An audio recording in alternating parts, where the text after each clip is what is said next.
In Patricia Polacco's The Bee Tree, when young Mary Ellen complains about being tired of reading, Grandpa decides that it is the perfect time to find a bee tree.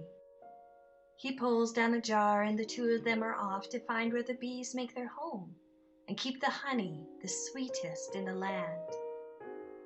Along the adventurous way, Mary Ellen and Grandpa meet up with other profound members of the community and cumulatively seek after the bee tree. In the end, the bee tree is found, the honey is tasted, and Grandpa teaches Mary Ellen a lesson. Now, child, I am going to show you what my father showed me, and his father before him. He spooned the honey onto the cover of one of her books. Taste, he said, almost in a whisper. Mary Ellen savored the honey on her book. There is such sweetness inside of that book, too, he said thoughtfully. Such things, adventure, knowledge, and wisdom. But these do not come easily. You have to pursue them. Just like we ran after the bees to find their tree, so you must also chase these things through the pages of a book. Patricia Polacco knows the value of story in the life of a child. Listen to her storytelling experience from when she was a child. Go in living room because now I'm going to come in and talk to you. And we did. We'd go in and sit down and she would explode into story. And we heard her stories thousands of times. And the beauty of telling, or even reading for that matter, but telling especially, is watching the person's eyes that you're telling the story to. And if their eyes get bigger, you add stuff to the story, and she certainly did. I do know whenever she finished a story, my brother and I would always lean into her and say, okay, that story you just told, is that a true story? And she'd look at us over her glasses and say, well, of course it's a true story, but it may not have happened. While storytelling dates back to primary oral cultures, where the voice can be considered a parallel to the text of a book, and the imagination a parallel to the illustration. The following quotation from Leonardo da Vinci describes the essence of visual storytelling, where neither the text nor the picture tell too much, allowing the reader or listener to contribute their self to the storyline. And you who wish to represent by words the form of man and all the aspects of his membrification, relinquish that idea. For the more minutely you describe, the more you will confine the mind of the reader, and the more you will keep him from the knowledge of the thing described. And so, it is necessary to draw and to describe. Randolph Caldecott, often considered the originator of the picture book, was able to capture Da Vinci's juxtaposition. Maurice Sendak compliments Caldecott with this affirmation. Caldecott's work heralds the beginning of the modern picture book. He devised an ingenious juxtaposition of picture and word, a counterpoint that never happened before. Words are left out, but the picture says it. Pictures are left out, but the words say it. In short, it is the invention of the picture book. Caldecott could transform a simple 4-line nursery rhyme into an intricate and gripping story, as he fused art and language to add new contextual dimensions to familiar stories and fairy tales. While Randolph Caldecott is credited as the inventor of the picture book during the second half of the 19th century, picture books were technically in production prior to this time.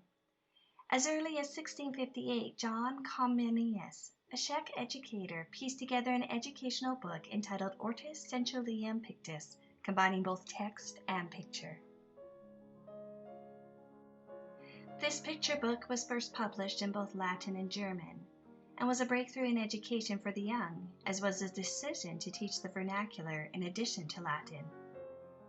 Unlike treatises on education and grammatical handbooks, it is aimed directly at the young and attempts to engage on their level.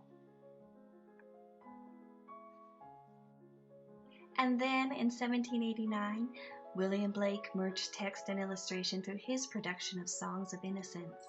His illustrations included prints in yellow ochre and lightly washed watercolor, which created the effect of illuminated manuscripts rather than paintings. In respect to Blake's art, Salisbury and Styles observed that his idiosyncratic, visionary visual style was totally original and owed little to anything that was happening in the visual arts at that time. William Blake was not only an etcher and printmaker, but also a poet. The 1982 Newbery Medal Award goes to a picture book written by Nancy Willard entitled A Visit to William Blake's Inn. This picture book is a collection of poems mirroring the rhyme and rhythm of Blake's poetry, as well as included some of his more respected characters such as dragons, rabbits, cats, and angels. This book also won the Caldecott Honor Medal in 1982, as its illustrations took on a resemblance to Blake's paintings of the 18th century. As we move into the late 19th century and early 20th century, along with Randolph Caldecott, we encounter a great many picture book producers, including Kate Greenaway, Sir John Tenniel, the illustrator of Lewis Carroll's Alice's Adventures in Wonderland, and Beatrix Potter. Salisbury and Styles described this time period as the golden age of illustration, when there was a coming together of developments in printing technology, changing attitudes to childhood, and the emergence of a number of brilliant artists. And the images played a key role in the experience of the book, and subsequently became definitive to our reading of it. Throughout the 20th century, the picture book emerged and evolved as the printing press was in active use, and publishing houses began to include children's book departments. Children's literature was receiving recognition, and both the Newbery Medal in 1922 for the Most Distinguished Children's Book and the Caldecott Medal in 1938 for the Most Distinguished Illustration were annual awards, helping to raise the standards for children's literature.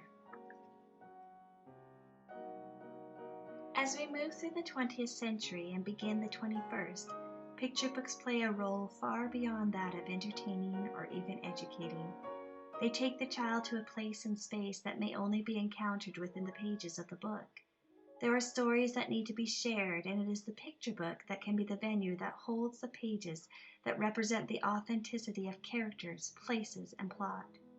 Charlotte Huck gently asserts that it is imperative that we understand how a text and or illustrations can lead to the creation of reinforcement of stereotypes, and how those stereotypes then become fodder for personal and institutional manifestations of racism, sexism, classism, heterosexism, ableism, or anti-Semitism. Children, especially very young children, often approach the world with the view that a stranger is a friend they have not yet met.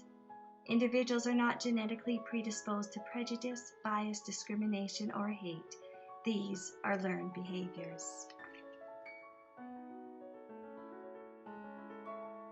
Both Jack Ezra Keats and Don Freeman introduced children to African American characters, Peter enjoying his snowy day and Lisa becoming a friend to a bear with a lost button.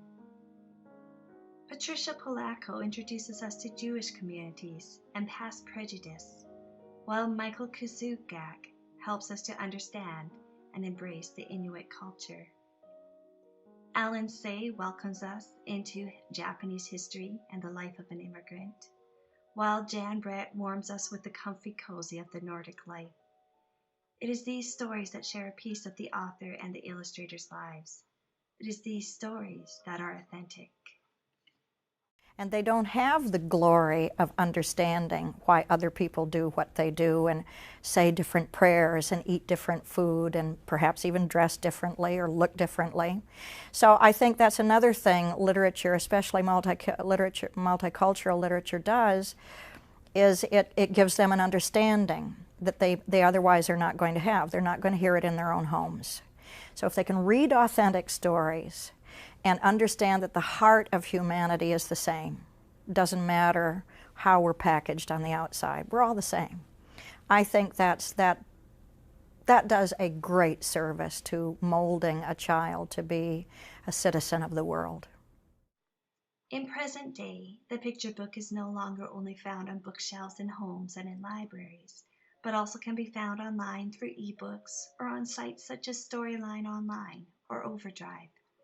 But is this experience of an online picture book comparable to a tangible book-in-hand reading?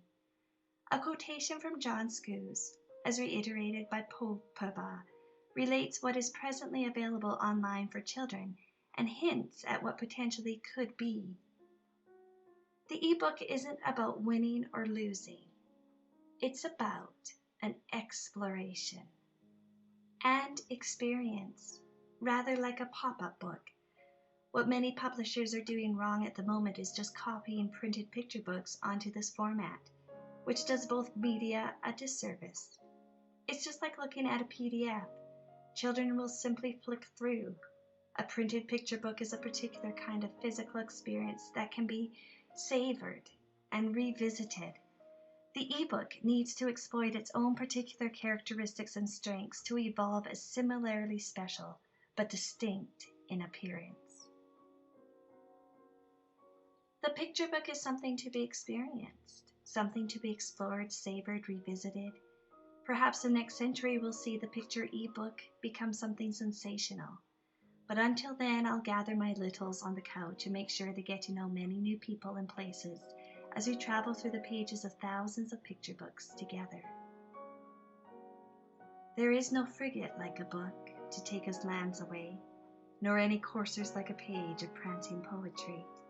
This traverse may the poorest take without oppressive toll. How frugal is the chariot that bears a human soul. By Emily Dickinson.